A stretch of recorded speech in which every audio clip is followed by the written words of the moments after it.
Assalamualaikum warahmatullahi wabarakatuh. Perkenalkan, nama saya Melati Putri Chani dari kelas 10 ADP 3. Di sini saya akan membuat video pembahasan ekonomi bisnis tentang badan-badan usaha dan UMKM. Pertama, di sini kita akan membahas badan usaha.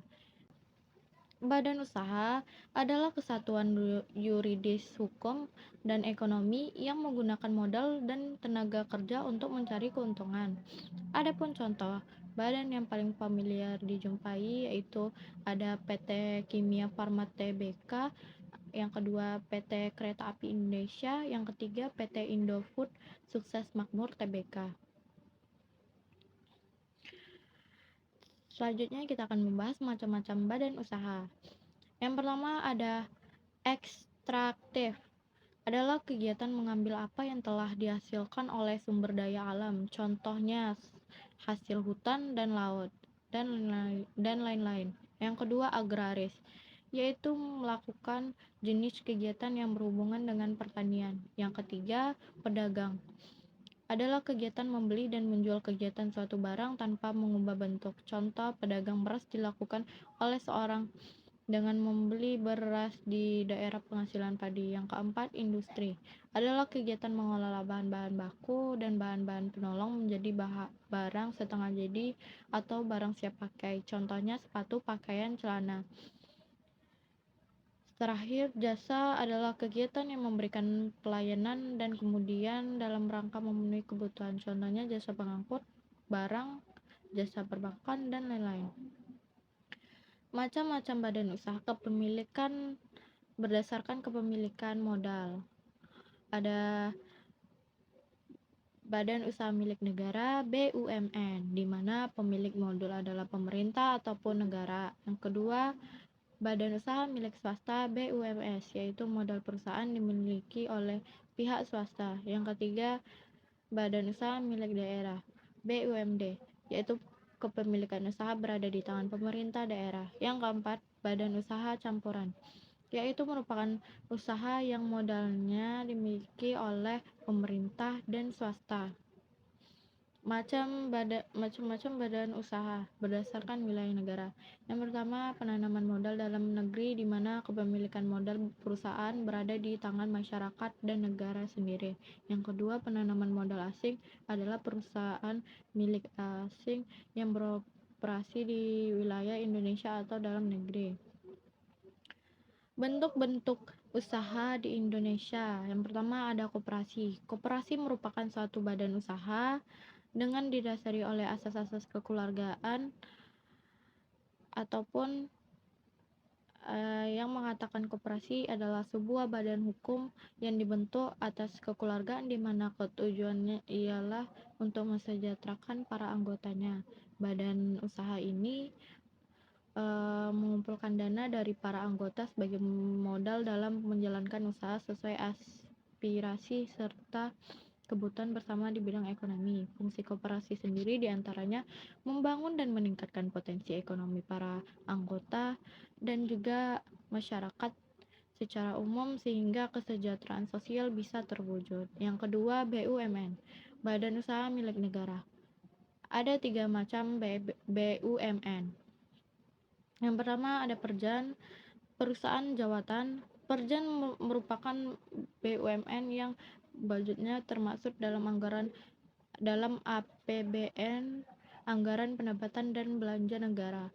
Perjan memiliki tujuan membuat sejahtera masyarakat melalui pengabdian dan pelayanan. Yang kedua, Persero, perusahaan perseroan, sebuah perusahaan milik negara yang memiliki bentuk perseroan terbatas. Perusahaan tersebut bertujuan untuk mengejar keuntungan dengan memiliki saham yang seluruhnya atau sebagian dengan minimum 51% dengan kepemilikan atas nama negara Republik Indonesia.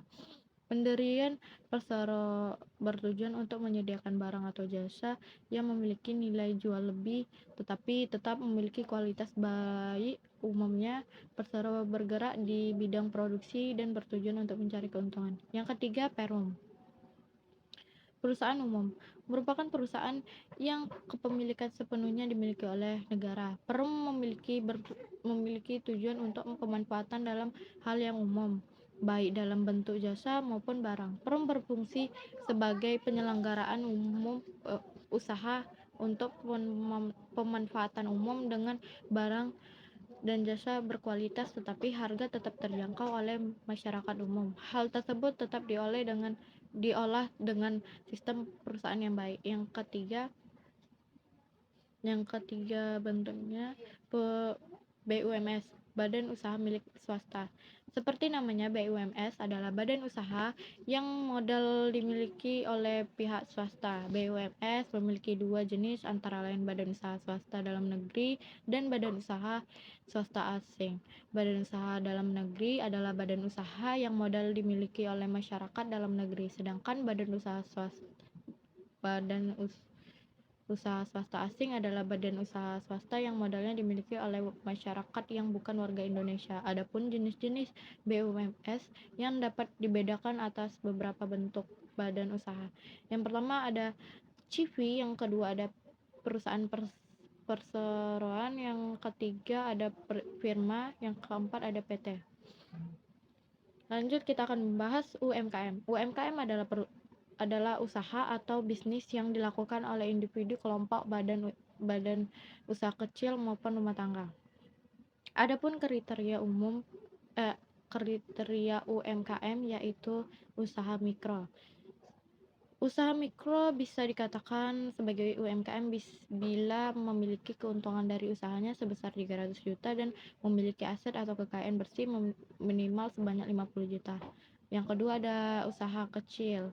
Usaha yang memiliki pendapatan atau keuntungan dengan jumlah yang lebih kecil hasil keuntungan dari penjualan yang masuk. Kategori usaha kecil ini berkisaran dari angka 300 juta sampai 2.500.000. Lanjut, yang ketiga, usaha menengah. Usaha yang dijalankan oleh seorang lembaga atau kelompok yang dipatokkan dengan peraturan undang-undang. Usaha menengah memiliki keuntungan dari usaha sebesar 2.500.000 sampai dengan 50 juta dalam 1 tahun. Ada pula peran UMKM. UMKM berperan dalam memperkenalkan produk lokal ke dunia internasional. Ada pula kendala UMKM, yaitu keterbatasan manajemen dan pengelolaan usaha. Yang kedua, ketakutan mengambil resiko. Yang ketiga, kurangnya pembinaan dan keterlibatan instalasi terkait. Contoh-contoh UMKM di Indonesia ada 5. Ada UMKM bidang kuliner, UMKM bidang kecantikan, fashion, agribisnis, dan otomotif. Cara mengembangkan UMKM ada 8.